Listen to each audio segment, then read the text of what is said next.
জীবন তো আর টকশই চলে না,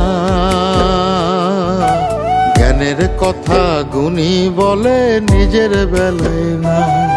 আরে পরের বেলায় বুদ্ধিজীবী নিজের বেলায় বোঝে না, পরের বেলায় বুদ্ধিজীবী নিজের বেলায় বোঝে না।